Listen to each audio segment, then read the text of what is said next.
မင်္ဂလာပါဒီနေ့မှာတော့ JavaScript မှာရှိတဲ့ advanced အနေနဲ့ပတ်သက်ပြီးတော့ရှင်းပြပေးသွားမှာဖြစ်ပါတယ် JavaScript မှာဆိုရင် advanced တွေကတော့အများကြီးရှိတယ်အဲ့ဒီမှာဒီအသုံးများတဲ့ advanced တွေကိုအရင်ဦးဆုံးရှင်းပြပေးမယ်ပထမဦးဆုံးတစ်ခုအနေနဲ့ကတော့ on-click advanced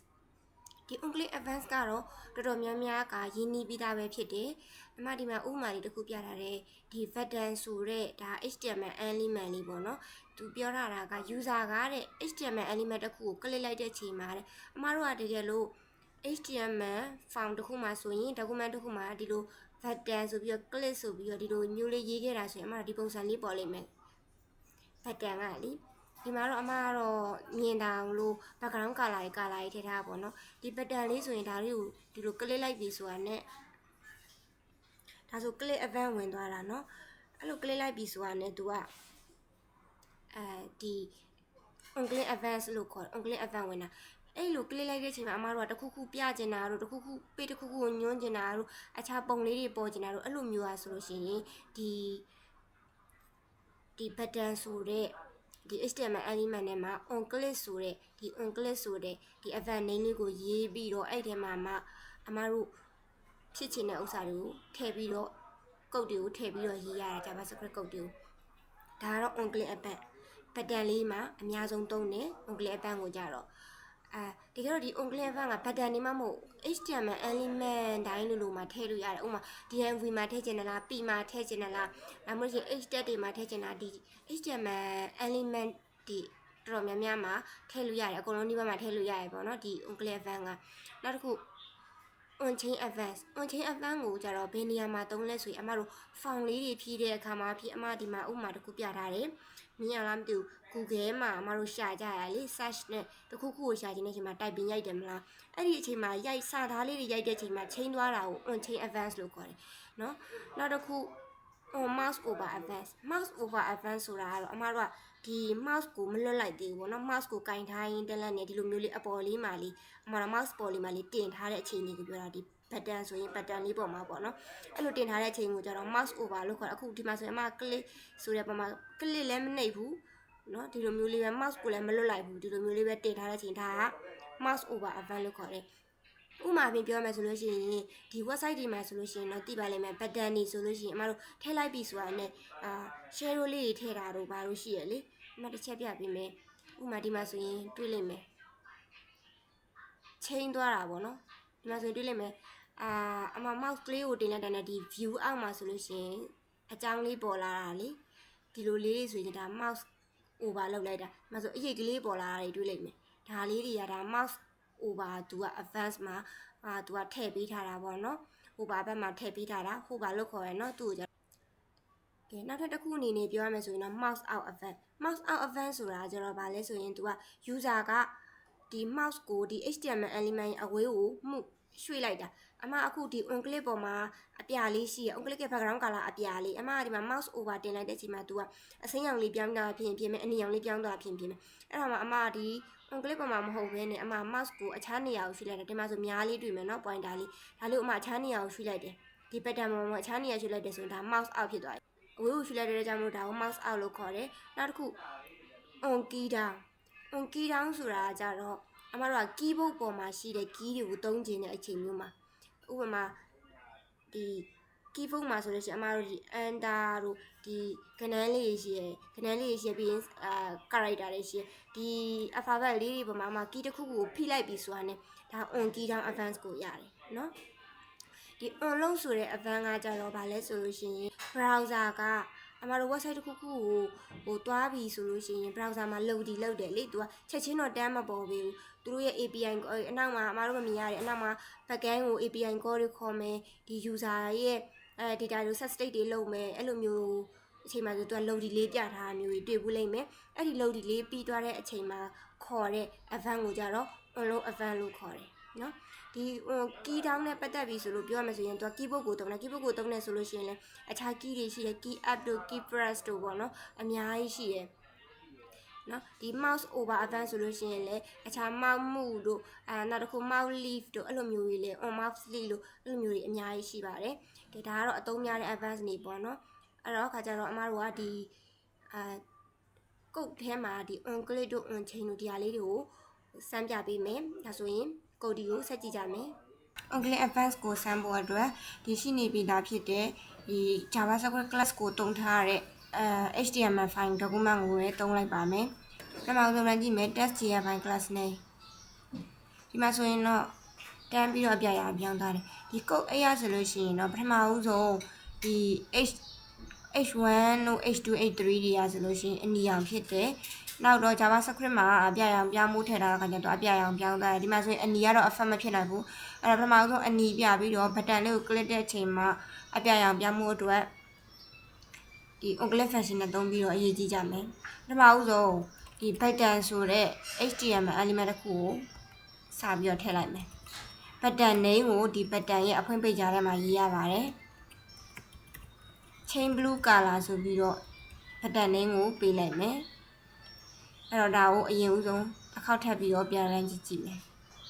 ဒီမှာဆိုရင် button လေးပေါ်လာပြီအဲ့တော့ chain blue color ဆိုပြီးတော့ button လေးပေါ်လာတော့ Angular Advanced ကိုထည့်ကြည့်မယ် Angular Advanced ကိုထည့်ဖို့အတွက်ဆိုလို့ရှိရင် function တစ်ခုရှိဖို့လိုတယ်အဲ့တော့ JavaScript ကိုဒီမှာတော့တန်းပြီးတော့ရေးထားတာဒါကို function အနေနဲ့ပြောင်းလိုက်မယ်ဘာဖြစ်လို့လဲဆိုတော့ Advanced ထဲမှာခေါ်ရဲဆိုရင် Angular တို့အဲ့ဒီ Advanced ထဲမှာခေါ်ရဲဆိုရင်မှာတော့ function ကိုပဲခေါ်လို့ရတယ် function လို့ရေးပြီးဆိုရင် function name ဒါကတော့ keyword လို့ခေါ်တယ်เนาะဒါက function ဆိုတဲ့ keyword ရှိမယ်ပြီးရင် function ရဲ့ name ကိုရှိမယ် name ကတော့ကိုကြိုက်တာပေးလို့ရတယ်အဲ့တော့အမကတော့ on chain color လို့ပေးလိုက်မယ် on chain color လို့ပေးလိုက်မယ်ပြီးလို့ရှိရင်ဒီမှာ parenthesis လေးရှိတယ်ဒီလက်သေးကွင်းအဖွင့်ပိတ်ကလေးရှိမယ်ပြီးလို့ရှိရင်ဒီလိုမျိုးလေးတွန့်ကွင်းလေးနဲ့ဒီလိုမျိုးလေးပေါင်းပြီးလေးခက်ရမယ်အဲ့ဒါကိုမှအဲ့ဒီထဲမှာအမတို့ခုရေးချင်တဲ့ JavaScript code ကိုထည့်ပေးရပါတယ်ဒါမှသာလျှင်ဒီ function ရဲ့ name on chain color ဆိုတဲ့ function ရဲ့ name ကိုခေါ်လိုက်တာနဲ့ဒီထဲက function နဲ့ကအချက်တွေကိုလှုပ်လှုပ်သွားမှာပဲဖြစ်တယ်အဲ့တော့အမက button ထဲမှာ on click ဆိုပြီးတော့ထည့်လိုက်မယ်အဲ့တော့အဲ့ဒီထဲမှာ function name ကိုရေးရတယ်တစ်ချက်ပြန်ရှင်းပြပေးမယ်အရင်ကတော့အမတို့ function ဆိုပြီးတော့မထည့်သေးဘူးဒီအထဲမှာ blue color ပေါ့နော် color ချင်းမှုအတွက်ကိုပဲအမတို့ကထည့်သေးတာနော် color ချင်းမှုအတွက်ကိုပဲထည့်သေးတာအဲ့တော့ခါကျတော့တန်းပြီးတော့ရေးလို့ရတယ်ဒါပေမဲ့လို့အမတို့က advanced ကိုထည့်ခြင်းပြီဆိုလို့ရှိရင် function name တွေကိုအမတို့ကခေါ်ပေးရတယ်အဲ့ဒီတော့အမတို့ function ပုံစံလေးပြောင်းဖို့လိုတယ်အဲ့တော့ကိုလုပ်ချင်တဲ့လုပ်ဆောင်ချက်တွေကိုဒီ function ထဲမှာထည့်ပြီးတော့ရေးပြရတယ် on click ကိုနှိပ်လိုက်တဲ့အချိန်မှာဘာလုပ်မှာလဲကိုလုပ်ချင်တဲ့အရာတွေကိုဒီ function ထဲမှာပဲထည့်ရေးထားတယ် function လေးကတော့ကိုကြိုက်တာပေးလို့ရတယ်ဒီ function ဆိုတဲ့ keyword ကလေးကိုလည်းမှတ်ထားရမယ် JavaScript မှာ function တစ်ခုကိုစောင့်ချင်ပြီဆိုလို့ရှိရင်ဒီစောင့်ချင်ပြီဆိုတာနဲ့ဒီ function ဆိုတဲ့ keyword ကလေးကိုသုံးပေးရတယ်အဲ့တော့နောက်တစ်ခါပြန်ပြီးတော့ run ကြည့် blue color ကချက်ချင်း effect ဖြစ်မှာမဟုတ်တော့ဘူးဘာဖြစ်လို့လဲဆိုတော့ဒီ function လေးကိုထည့်ထားတာမို့လို့เนาะအဲ့တော့ refresh လုပ်လိုက်မယ်ဒါဆိုရင်အမတို့ဒါမူရင်း color အနီရောင်ဖြစ်သွားပြီဒီမှာ chain blue color လေးအမတို့ဘယ်မှာထည့်ထားရလဲဆိုရင် advanced ကိုပဲ advanced မှာထည့်ထားရလဲဆိုလို့ရှိရင်အမတို့က on click advanced မှာထည့်ထားရဆိုတော့ဒီ button လေးကိုတစ်ချက် click လိုက်မယ်ဒါဆိုရင်အပြရောင်ပြောင်းသွားပြီနောက်ထပ် button တစ်ခုထပ်ထည့်ကြည့်ကြမယ်အဲ့တော့ဒီမှာတော့သူက function တော့အတူတူသုံးလို့မရဘူးအဲ့တော့အမတို့ red color ဆိုတဲ့အတိုင်း red color နဲ့သက်ဆိုင်တဲ့ function နောက်တစ်ခုကိုထည့်ရမယ်ကုတ်ကတော့အတူတူပဲဘာဖြစ်လဲဆိုတော့သူတို့ရဲ့လုပ်ဆောင်ချက်တွေကအတူတူပဲမို့လို့အမ color ပဲချင်းချင်တာမို့လို့အဲ့တော့ဒီနေရာမှာ blue နေရာမှာ red ဆိုပြီးတော့ထည့်လိုက်မယ်ဒီမှာအဲ့တော့ဒီကုတ်ဒီရဆိုလို့ရှိရင်ဒီ chain blue color ဆိုတဲ့ button ကို click တဲ့အချိန်မှာဒီ on chain color function ကိုတွားတဲ့အတွက်ကြောင့်မို့လို့ဒီမှာဆိုရင်သူက blue background color ကို blue လို့ချိန်သွားလိုက်မယ်နောက်ခု chain red color ဆိုတဲ့ function button ရှိမယ်အဲ့ button မှာအမတို့က handle chain red color ဆိုတဲ့ function ကိုခေါ်ထားတယ် function name ကိုခေါ်ထားတယ်အဲ့တော့ဒီရဲ့ function name ကိုတစ်ချက်သွားကြည့်မယ်အဲ့တော့အဲ့မှာသူ့ရဲ့ background color ကို red လို့ထည့်ထားတယ်အဲ့တော့ခါကျတော့တစ်ခေါက်ပြန်ပြီး refresh လုပ်ကြည့်မယ်refresh လုပ်ကြည့်မယ်အဲ့တော့အမတို့မူရင်းရှိတဲ့ color ကအနီရောင်เนาะဒီမူရင်းရှိတဲ့ color ကိုပထမဦးဆုံးဒီ run လိုက်တဲ့ဆက်စ run ခြင်းအချိန်ဒီမှာပဲအမတို့ကတွေ့နိုင်တာเนาะအဲ့တော့ခါကျ blue color ကိုနှိပ်တယ်ဒါဆိုလို့ရှိရင် blue color ချိန်သွားပြီအဲ့တော့နောက်တစ်ခါ red color ကိုနှိပ်မယ် red color ပြန်ချိန်သွားပြီကိုယ့်ကိုတစ်ခေါက်ပြန်ကြည့်မယ်အမတို့ကဒီမှာ fashion နှစ်ခုကိုတုံးထားရတော့မှန်နေ fashion ရဲ့နေနေရတော့ unique ဖြစ်ဖို့လိုရယ်နော် fashion နှစ်ခုကိုတုံးထားရတော့မှန်နေဒါပေမဲ့သူ့ရဲ့လှုပ်ဆောင်ချက်ကတူနေတာအဲ့လိုမျိုးဆိုရင်အမတို့ဒီ project ကြီးရေးတဲ့အချိန်မှာဆိုလို့ရှိရင်တိတ်အဆင်မပြေဘူးအဲ့တော့အမတို့ကဘာလို့ဖို့လိုလဲဆိုလို့ရှိရင်ကုတ်ကိုဒီ efficient ဖြစ်ဖို့အတွက်ဆိုလို့ရှိရင်ကုတ်တွေ short ချဖို့လိုတယ်အဲ့တော့ဘယ်လိုသုံးလို့ရသေးလဲဆိုလို့ရှိရင် argument တစ်ခုလက်ခံပြီးတော့ parameter တွေကိုဒီ argument ကို pass လုပ်ပေးလို့ရတယ်ကဲဘယ်လိုလုပ်မှလဲဆိုလို့ရှိရင်အမကဒီမှာဆိုရင် on chain color ဒီမှာတော့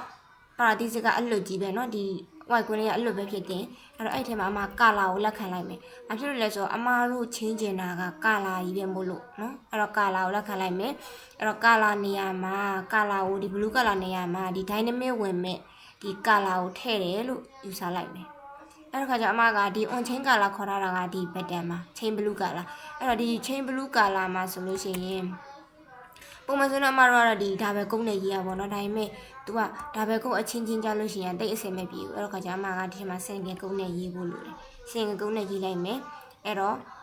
blue color ကိုလိုချင်တာမို့လို့အမ blue ဆိုပြီးထည့်လိုက်တယ်ထည့်လိုက်ရမယ်เนาะအဲ့တော့ခါကျဘယ်လိုဖြစ်မှလဲဆိုရင်ဒီ blue ဆိုပြီးတော့ထည့်လိုက်တဲ့ဒီ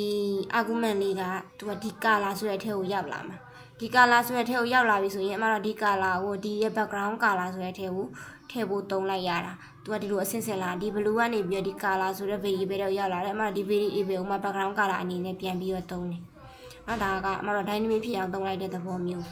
။အဲ့တော့